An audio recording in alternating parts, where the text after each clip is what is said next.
So next talk is by Abhirup Das.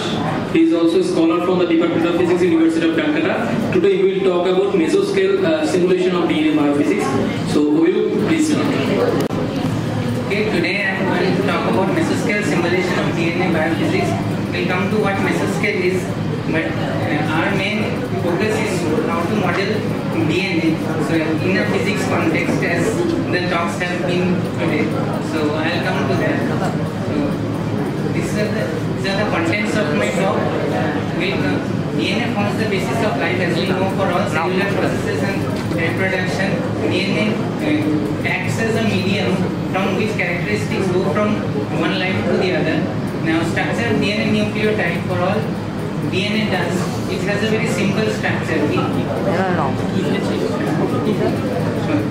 We have two double strands. The backbone strands which are formed from sugar and phosphate, and then we have four kinds of bases which are adenine, thymine, guanine, and cytosine. These encode all the genetic information needed for replication of life and progenitation of life.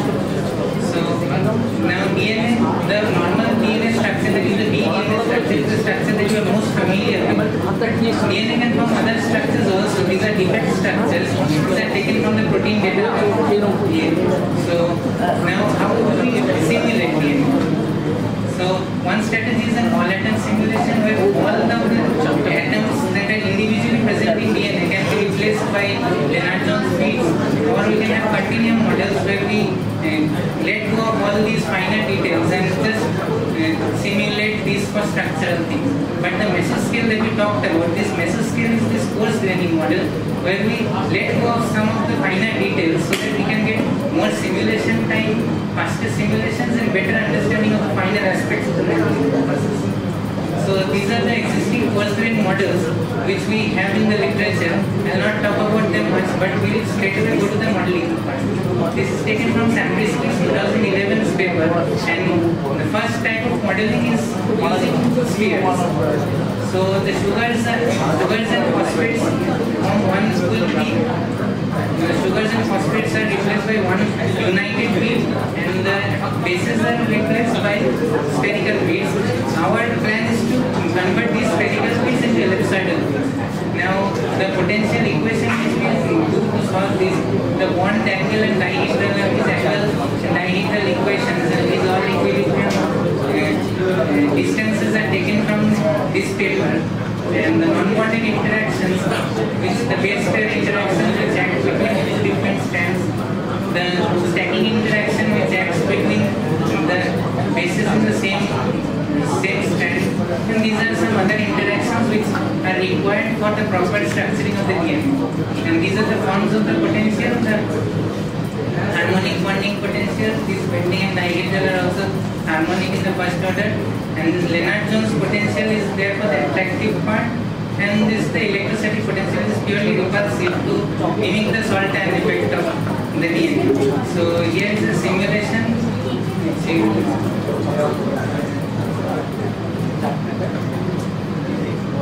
Okay, it is not working. Anyways, we start from a full uncoiled structure, and actually this structure coils, but unfortunately the video did not play. So the end result is that our mean square chain length, we can see that the mean square chain length decreases, the radius of gyration also decreases, and we get a good bending and dihedral distribution which says that the DNA is coiled properly. So our future work is modeling these bases as not as spheres but as ellipsoids, and my senior already presented the ECP and the given potentials, so I will not reiterate over them. So our plan is to convert these Lennard-Jones fields into something of ellipsoidal character using the shifted potential so that we can better model the bases and the interactions between them, since they have naturally planar configuration, and this helps us to model the directional hydrogen bonds also which are present between the bases, which acts within the stability without any extra terms. So this is the revised modeling strategy. We define our force field through the bond angle dihedral, and there is a base pair interaction also. So our bond equations is we use Rattle constraints, but we can also use other things also. So So the angle is a harmonic potential and the dihedral is also first order harmonic. And this is a solvent interaction to mimic the solvent effect on the backbone basis. So our ellipsoidal parameters, the parameters which we take here from Lee's paper in 2016. So these are this is the main part of the model that we change. The spherical beads are changed into ellipsoidal beads. So this is the model result that we have got from fully random configurations. From fully random configurations, we have got fully coiled structures, and we can see that this change from uncoiled structure to a coiled structure is a first order transition, which we can see from an order parameter which we construct for this, and the specific heat shows a jump which signifies that there has been a phase transition here, and the bending distribution shows two peaks, and this is the dihedral distribution. So we can see that the coil structure has been properly obtained by us. So our future plan is, one of the plans is that, and next, after our modeling is completed, we'll also explore the DNA lipid complexes, the drug delivery which Madam talked about, and better understanding of structural deformations, the minor conformations of DNA, how those are affected by individual angles and dihedrals. And we can also explore some machine learning techniques which can be, which have existed, currently exist, and it is a place where we can expand upon. So thank you so much, and these are my questions.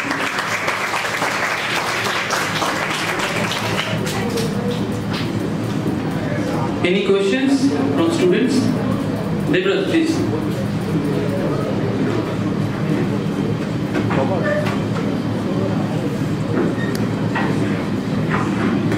Thank you for this wonderful lecture.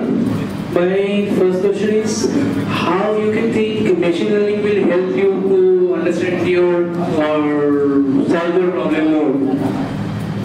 Machine learning can obviously speed up the process because our potentials are fully modeled via two-peak interactions, and our potential models are actually complex, so I cannot present the full thing. But with machine learning, we can learn the forms of the potentials. The experimental structures do exist, and from the experimental structures and how we want to reach a final structure, we can devise algorithms which machine learning actually has. But the forms of the potential can be learned. That is one of the ways we can use machine learning for learning the complex potentials that can speed up our calculations. Yeah.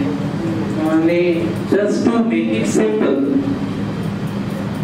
Just to make it simple is actually one of the avenues. We can obviously explore other things. So it's a thing that we'll talk about further. আমি বলতে চাইছি যে ধরো machine learning use করে তুমি কি সিমুলেশনে কিছু changes করছো, বা ধরো মেশিন লার্নিং ইউজ করে তোমার এই সেক্টরটায় খুব হেল্প হচ্ছে, এরকম কিছু ব্যাপার আছে? আমি মেশিন লার্নিং ইউজটা বুঝতে পারছি না আসলে। জাস্ট টু মেক সিম্পল এই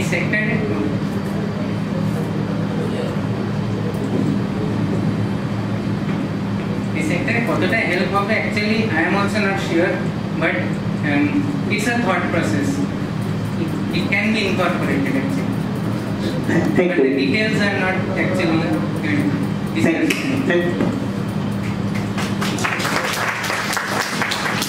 Thank you, Avilu. Oh, please.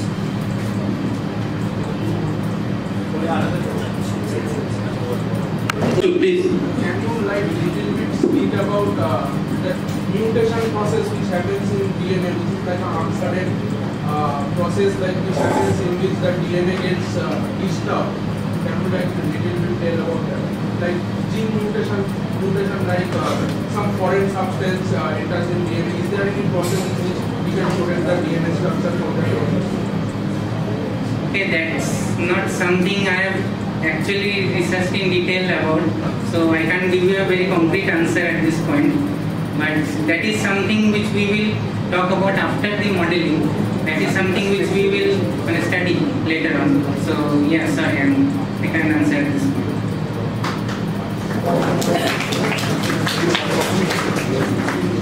না আমি জানতে চাইছি যে ওই মডেলিং করে কি নিউক্লিওসাইডগুলো বানানো হচ্ছে? এগুলো বানানো হচ্ছে মানে মডেলিংগুলো তো ছিল না, এর মধ্যে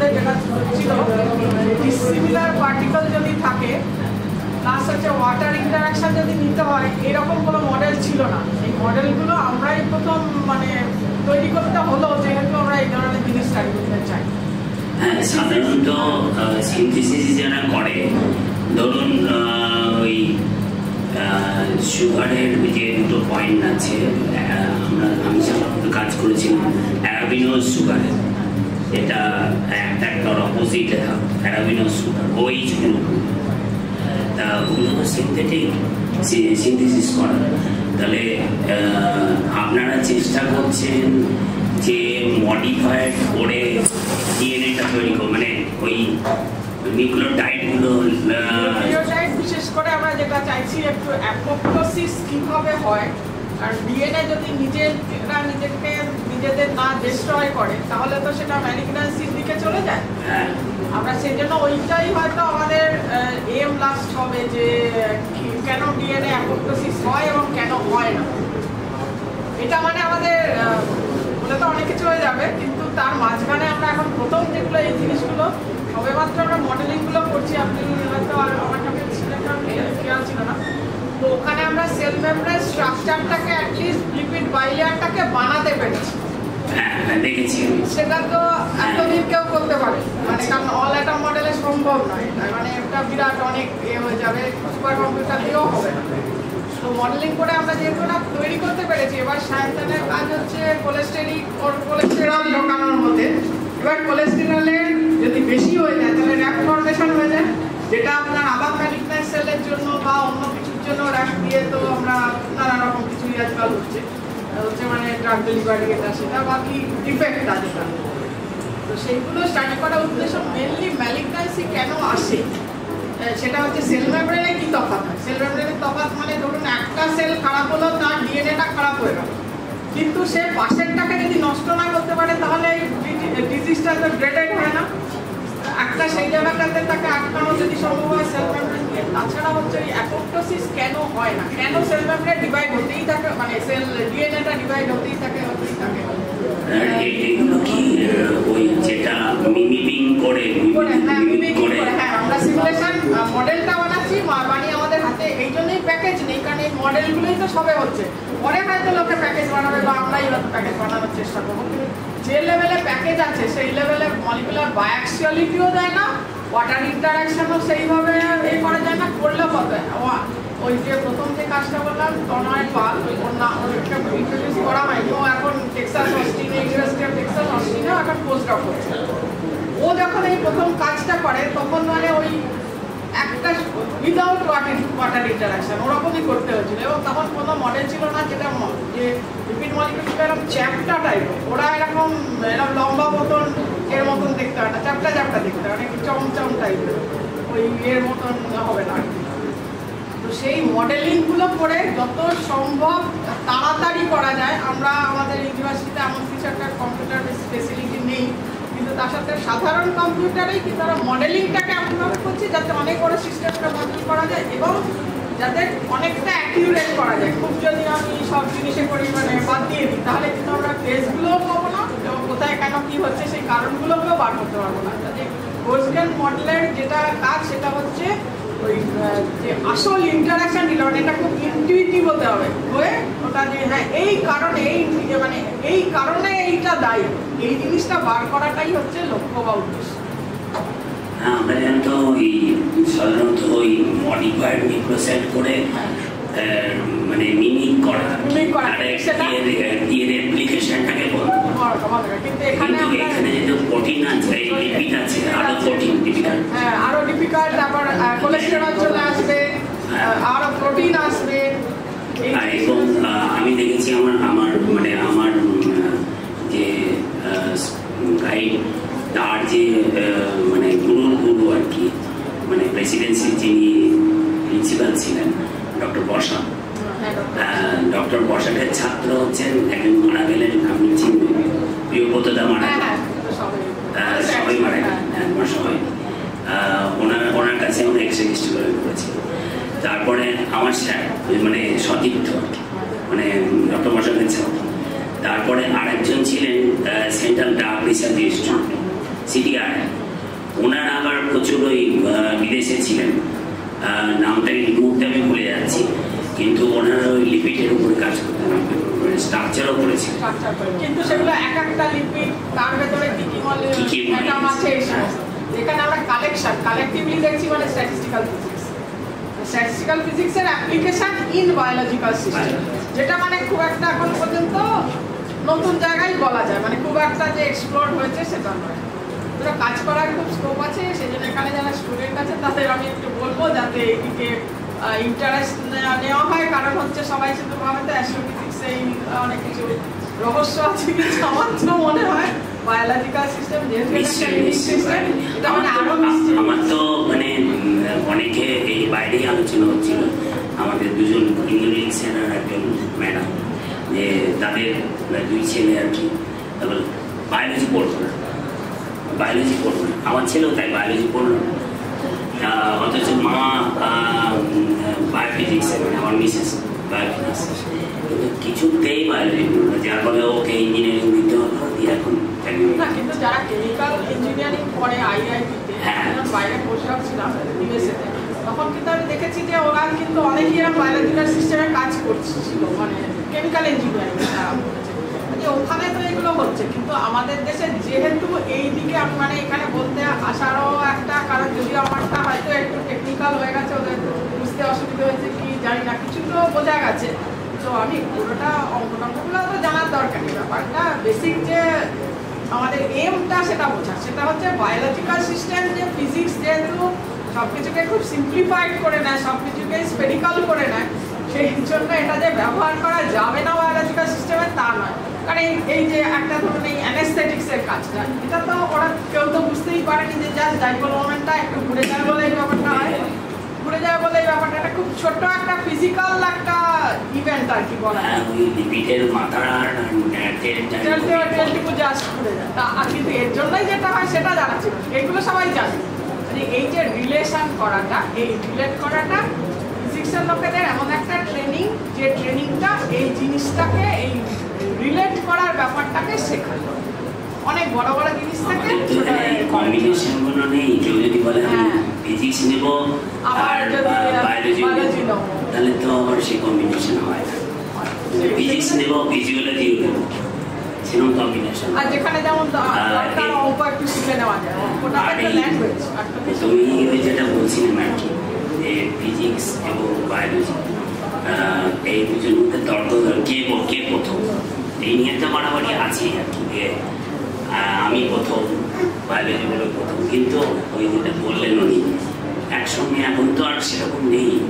আর প্রচুর উদাহরণ আছে যারা ফিজিক্স থেকে বায়োলজিতে গিয়ে মানে অনেক বড় বড় কাজ। না, ওয়াটসন ক্রিক ধরুন না, ওয়াটসন ক্রিক এরা তো দুজনেই ফিজিসিস্ট, এরা তো বায়োলজিস্ট ছিলেন, কাজেই করা যাবে না।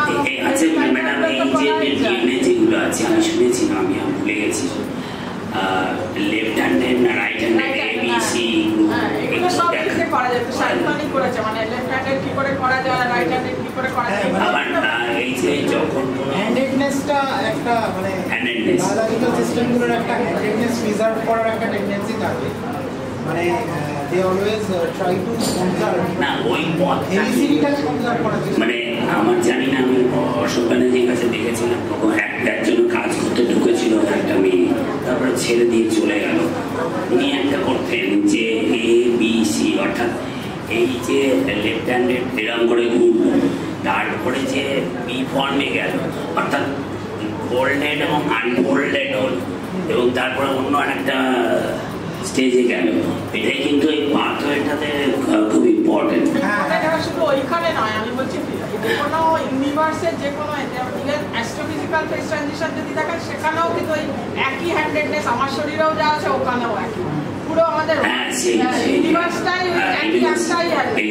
এটা খুবই ভীষণ কোরিলেশন আছে, যদিও কিছু কেমিক্যালি তো এটা করা যায়, যাতে না আপনার যে কোনো ওষুধ লেভো যেগুলো করে, মানে ধরো সেট্রিজিন কেউ খেলে তার মধ্যে লেফট রাইট দুটো হ্যান্ডেডনেসই আছে, কিন্তু তাকে একটু যে দামি ওষুধ হয়ে গেল লেভো সেট্রিজিন, তখন যে কোনো একটা হ্যান্ডেডনেস আছে যেটা আমাদের শরীরে কাজে লাগবে, বাকি তো লাগবে না, কারণ ওটা তো আমরা তো ওই সিস্টেমে নেই। কাজে এই জিনিসগুলো এগুলো কিন্তু ফিজিক্স দিয়ে বোঝাটাই জায়গা, মানে সেখানে বায়োলজি কেমিস্ট্রি আমি কোনো ছোট বড় কিছু করছি না, কিন্তু তারা অনেক ডেটা বা এই জিনিসটা যেগুলো সংগ্রহ করতে পারে সেগুলো খুবই প্রয়োজন, তাছাড়া তো এদিকটা হবে না। কিন্তু ওই ডেটা থেকে একটা কিছু কোরিলেট করে কোনো একটা ইনটুইটিভ আইডিয়া বার করার জন্য সেই ট্রেনিংটা আবার হয়তো ফিজিক্সের লোকেরা আছে, যেহেতু সব কিছুকে আমরা ছোট ওরকম সিম্পল করে নিই, মানে এটা আমাদের করতে হয়, না করলে আমরা ম্যাথামেটিক্যালি সেটাকে হ্যান্ডেল করতে পারবো না। এইটাই হচ্ছে ব্যাপার। সেইটুকুই আমি একটু বলতে চাইলাম স্টুডেন্টদের, যে মানে ওরা যদি ভাবে পরবর্তীকালে যেন এই ধরনের সিস্টেমেটিক স্ট্যাটিস্টিক্যাল ফিজিক্স। হ্যাঁ, মানে একটা যেমন কেমিস্ট্রিটা পড়েই চলেছে যে মলিকুলটাকে মডিফাই করে করে তার বায়োলজিক্যাল সিস্টেমটাকে কি আছে অ্যাক্টিভিটি দেখার জন্য শুধু ওই জায়গাটাকে চেঞ্জ করে যাচ্ছে। এটা যেমন আছে, ঠিক ম্যাডামের যেটা বলছেন যে সেটা আর কি কম্পিউটেশন করেও সেটা আছে কালেকটিভ। এটা কিন্তু প্যারালাল চলছে। লিপিডের কাজ করাটা খুব ডিফিকাল্ট আর কি, সেটা উনি করেছেন, ভালো লাগলো।